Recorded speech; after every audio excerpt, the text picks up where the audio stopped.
இன்னைக்கு என்ன அசத்த போறீங்க? இன்னைக்கு கொஞ்சம் வெரைட்டியா எல்லா ஜோக்ஸும் கலந்து கொடுக்கலாம்னு நினைக்கிறேன் சார். அசத்திருங்க. ஓகே சார், நீங்க சொன்ன மாதிரி நான் நிகழ்ச்சிக்கு போயிடுறேன். இந்த வகுப்பறையில் நடக்கிற காமெடி பெரிய காமெடியாக இருக்கும் சார்.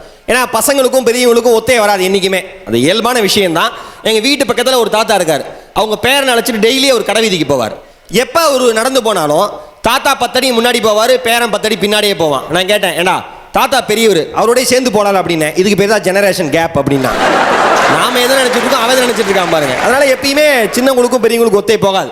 நான் கிளாஸ்ல பாடம் நடத்தும் போது அடிக்கடி அறிவுரைலாம் சொல்லி நான் கேவலப்படுறது உண்டு. அன்னைக்கு அதே மாதிரி ஒரு அறிவுரை சொன்னேன். தம்பிங்களா, மனுஷனா பிறந்தா நாமெல்லாம் அடுத்தவங்களுக்கு உதவி செய்யறதுக்காக தான் பிறந்திருக்கோம் அப்படின்னு. அதுக்கு அவன் கேட்கறான், அப்ப அடுத்தவங்கலாம் எதுக்காக பிறந்திருக்காங்க? அவன் என்ன ரேஞ்சில் இருக்கான் பாருங்க. கரெக்டா ஒன்னு ஞாபகம் வச்சிருக்கான். இந்த தமிழ் வாத்தியாருக்கு இலக்கண பாடம் நடத்துறது ரொம்ப சிரமம் சார். அதுவும் மத்தியானம் வந்துடும். லஞ்ச் பீரியட் முடிஞ்சோடனே 2 to 3 சில பீரியட் வந்துடும். அவன் தூக்கத்தில் ஒருத்தன் தலையை ஒருத்தன் மோதிக்குவான். அப்போ போய் நம்ம இலக்கண பாடம் நடத்தினா நம்மளை பின்லாடன் மாதிரி பார்ப்பான். அன்னைக்கு நான் ஒரு கேள்வி கேட்டேன், தம்பிங்களா இரட்டை கிளவிக்கு ஒரு உதாரணம் சொல்லு அப்படின்னு. அவன் எந்திரிச்சு சொல்றான், science teacher maths teacher sir அப்படிங்கிறான். நான் எந்த கிளவி சொன்னா அவன் எந்த கிளவியை சொல்றான் பாருங்க. பயங்கரமான ஆளுங்க. சரி தம்பிங்களா, வாழ்க்கையில் அகலக்கால் வச்சா என்ன ஆகும்னு கேட்டேன். ஒரு பையன் எந்திரிச்சு சொல்றான், ட்ரௌசர் கிழிஞ்சு போகும் சார். அகலக்கால்லாம் இப்படியா வைக்கிறது? நாம என்ன சொன்னா அவன் என்ன ஒன்னும் ஒவ்வொருத்தண்டையும் பேசி மீள முடியல சார் நம்மளால. சரி பொது அறிவு கேள்விக்கு வந்துடலாம் அப்படின்ட்டு, தம்பி மாவீரர் அலெக்சாண்டர் எந்த போர்ல இறந்தார் அப்படின்னு கேட்டேன். அவர் செஞ்ச கடைசி போர்ல தான். இதுல உங்களுக்கு சந்தேகமே வேண்டாம் அப்படின்னா. சரி பரவாயில்ல, நம்ம நாட்டு கவிஞருக்காவது வருவோம்.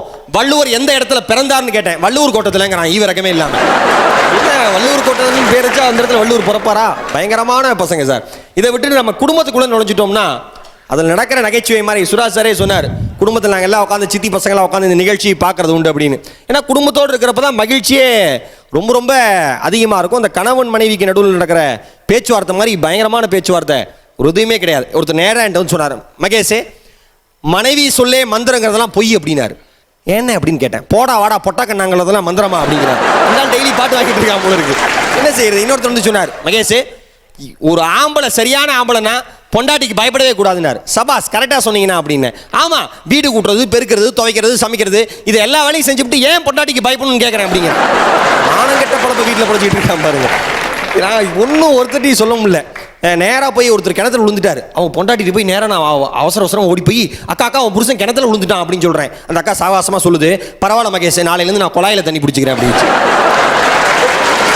புருஷன் செத்தது முக்கியம் இல்லை, இது குழாயில் தண்ணி பிடிக்கிறதா முக்கியம். அருமையான ரசிகர்கள் வந்திருக்காங்க, அதுவும் இளைஞர்களாக வந்திருக்காங்க. பார்த்தாவே ரொம்ப ரொம்ப சந்தோஷமாக வந்திருக்கு. இந்த இளைஞர்கள்னாவே அந்த காதல் தான் சார். அந்த காதல் இல்லாமல் இன்னைக்கு வந்து ஒரு இளைஞனுமே இல்லை. ஒருத்தன் சொல்கிறான், இந்த கிளாஸில் பாடம் நடத்திட்டு இருக்கிறப்ப தம்பி ஏதாவது கவிதை சொல்கிறான்னு. அவன் வந்துருச்சு சொல்கிறான், சார் காஃபியில் சுகர் இல்லைன்னா குடிக்க முடியாது, காலேஜில் ஃபிகர் இல்லைன்னா படிக்க முடியாது. எல்லாம் அந்தந்த விஷயத்தில் அவன் தெளிவாக இருக்கான். ஒன்றும் சொல்ல முடியல. 2 பொம்பளை பிள்ளைங்க பேசிகிட்டு இருந்திருக்கு. இங்கே பாரு, என்னோட காதலை என்னை எப்போ பார்த்தாலும் உன் கண்ணு பெருசாக இருக்குது, உன் மூக்கு பெருசாக இருக்குன்னு புகழ்ந்துக்கிட்டே இருப்பான். அப்புறம் அப்படின்னு இருக்கா அதுக்கு இவ சொல்லியிருக்கா, இப்போ என் வயிறு பெருசாக இருக்குது. இந்த மாதிரிலாம் பேசினா அந்த மாதிரி தான் ஆகும்.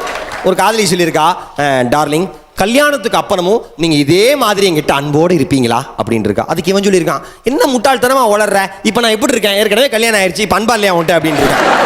கல்யாணம் ஆன பையன் தான் பாதி பேர் காதலிக்கிறான். சில சமயம் காதலி பேசுகிறப்ப சந்தேகங்கள் வரும் காதலிக்கு. இவன் உண்மையான ஆள் தானா இல்லை விட்டு நடுவுலேயே ஓடி போயிடுவானான்னு. அந்த மாதிரி ஒரு காதலி கேட்டிருக்கா காதலன்ட்ட, ஏங்க கடைசி வரைக்கும் நீங்கள் என்ன கண்கலங்காம காப்பாற்றுவீங்களா, என்ன கல்யாணம் பண்ணிக்குவீங்களா அப்படின்னு இருக்கா. அதுக்கு இவன் சொல்லியிருக்கான், எத்தனை தடவை உனக்கும் உன் தங்கச்சிக்கு சொல்றது, இதே நான் மறுபடியும் சொல்ல வேண்டியிருக்கேன். அதாவது ஒரு நிறைய கணவன் மனைவி ஜோக்கெல்லாம் சொன்னார். எனக்கு தெரிஞ்ச ஒரு ஜோக்கு சொல்லுங்க. ஒரு கணவன் மனைவி தனியாக இருந்திருக்காங்க வீட்டில். திடீர்னு ஒரு திருடன் பூந்துட்டான். மனைவி நிறைய நகை போட்டிருக்கான். உடனே கத்தி எடுத்து நகை கைட்டு அப்படின்னா அவள் பயந்து போய் நிற்கிறா. பொண்டாட்டி பயந்து போய் நின்னவுடனே அந்த திருடனுக்கே மனசாட்சி கேட்கல, ஏன் இது உன் பொண்டாட்டி தானே, கத்தியை வச்சு மேட்டி நிற்கிற, நீ சிரிச்சு நிற்கிறான், பார்த்து சிரிச்சு ரசிச்சு நிற்கிறான். அப்போ அவன் சொன்னான், 20 வருஷம் ஆச்சியா, என் பொண்டாட்டி பயந்ததை நான் பார்த்ததே இல்லை. நல்லா சிரிங்க, மகிழ்ச்சியாக சிரிங்க. ஏன்னா சிரிப்புங்கிறது தான் மிகப்பெரிய விஷயம். இந்த அஸ்தபோதியார் நிகழ்ச்சிக்கு இன்னொரு விஷயம் என்னென்னா சார், எல்லாருமே சொல்கிறது நீங்கள் சிரிக்க மட்டும் வைக்கிறது இல்லை சார், சிந்திப்பதற்கான நிறைய விஷயங்களை உங்கள் நடுவர்கள்லேருந்து, ஜட்ஜஸ்லேருந்து, போட்டியாளர்கள்லேருந்து எல்லாருமே சொல்கிறாங்க அப்படின்னாங்க. எத்தனையோ விஷயம் நான் அஸ்தபோதியார் நிகழ்ச்சி மூலியமாக இயக்குநர்களோட அனுமதியோடு சொல்லியிருக்கேன். ஆனால் ஒரு முக்கியமான விஷயம் என்னென்னா, நம்ம 10,000 கோயில் கட்டி கும்பாபிஷேகம் செய்யறதை விட பெத்த அம்மா அப்பாவுக்கு சோறு போட்டா அது 10,000 கோயில் கட்டுறதுக்கு சமம். இன்னைக்கு கால பரபரப்பான சூழ்நிலை சார். அம்மா அப்பா பசங்க எல்லாம் சேர்ந்து இருக்க முடியறதில்ல, எல்லாரும் பிரிஞ்சிடுறாங்க. ஆனால் அப்படி பிரிஞ்சு போன பசங்க ஞாபகத்தில் அம்மா அப்பா இருக்காங்க. பசங்களுக்கு பெரும்பாலானோருக்கு இருக்கு, இன்னும் நிறைய பேருக்கு அந்த அம்மா அப்பா தாய் பாசம்ங்கிறது இல்லை. ஒரு பையன் என்ன பண்ணுறான், ஒரு சாஃப்ட்வேர் கம்பெனி வேலைக்காக அமெரிக்கா போயிடுறான். அம்மா அவன் வருவான்னு எதிர்பார்த்துட்டே இருக்கா. பல வருஷம் ஆச்சு, அவன் வரவே இல்லை.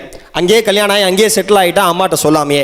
இந்த தாய் வருத்தப்பட்டு ஒரு கவிதை எழுதுறா, மகனே நீ பிறந்த பொழுதுதான் நம் வீட்டு கொல்லைப்புறத்தில் ஒரு தென்னங்கன்றையும் நட்டேன், உனக்கு சோறு ஊட்டினேன், அதற்கு நீர் ஊற்றினேன், நீயும் வளர்ந்தாய், தென்னையும் வளர்ந்தது, நீ மேல் படிப்பு படிப்பதற்காக அமெரிக்கா சென்று விட்டாய்.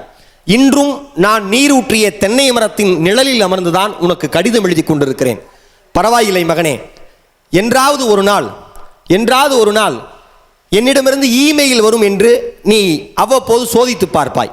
உன் தாய்க்கு அவ்வளவு அறிவு கிடையாது. என்றாவது ஒரு நாள் உன்னுடைய இமெயிலுக்கு உன் தாய் இறந்து போனதாய் செய்தி வந்திருக்கும். அப்பொழுது என் பிணத்தை சுற்றி ஈக்கள் மொய்த்துக் கொண்டிருக்கும். இருந்தாலும் கூட பரவாயில்லை மகனே, என்றாவது ஒரு நாள் உன்னுடைய அமெரிக்கா இறந்தவர்களுடன் தொடர்பு கொள்வதற்கான ஒரு இமெயில் முகவரியை கண்டுபிடித்து தரும். அப்பொழுதாவது நீயும் நானும் பாசத்தோடு பேசிக்கொள்வோம்ட்டு ஒரு தாயினுடைய கதறலா அந்த கவிதை இருக்கு. அதனால வாழ்க்கையில மிகப்பெரிய விஷயம் மற்றவங்களை சந்தோஷப்பட வைக்கிறது. மற்றவங்களை சந்தோஷப்பட வைக்கிறதை விட பெத்த தாய் தந்தையரை சந்தோஷப்பட வைக்கிறது கோடி கோடி புண்ணியம் என்ற ஒரு செய்தியை சொல்லிவிட்டு இந்த நல்ல வாய்ப்பளித்த அத்துணை நல்ல உள்ளங்களுக்கும் நன்றி, வணக்கம்.